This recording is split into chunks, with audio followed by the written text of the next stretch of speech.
Vous avez peut-être déjà entendu parler de Wedino, cet influenceur marseillais qui s'est fait connaître ces derniers mois en vendant des barbes à papa au Vieux-Port, des barbes à papa assez originales aux couleurs de l'Olympique de Marseille ou avec le logo de Joule. Il attire tellement de monde qu'il a décidé il y a quelques jours de décaler son stand sans autorisation.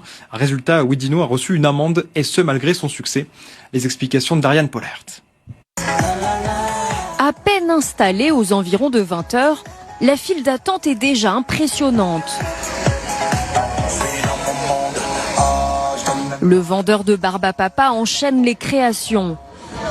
Et voilà, on a fait le Pikachu, la famille. Accompagné par la voix de son idole, Joule.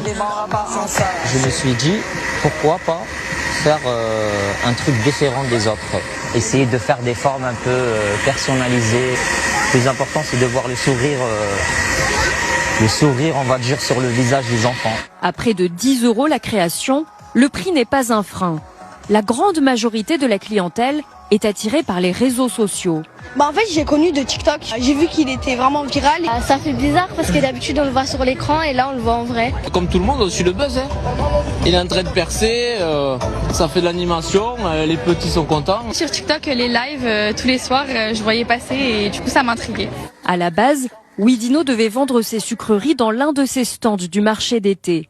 Mais face à l'affluence, il décide de s'éloigner. Pour pouvoir laisser aussi, on va dire, mes voisins commerçants travailler tranquillement. Parce que si à ce monde-là, si on va là maintenant, je demande à tout le monde qu'on y va là-bas, ça va bloquer. Le marché, il est tellement petit. Sans autorisation spécifique pour exercer son activité en dehors du marché, Wedino a reçu cette semaine une amende de la police nationale. Le montant n'est pas encore connu, mais le créateur prend la situation avec philosophie.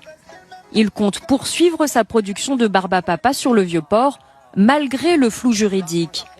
Contactée, la ville de Marseille n'a pas donné suite à nos demandes d'information.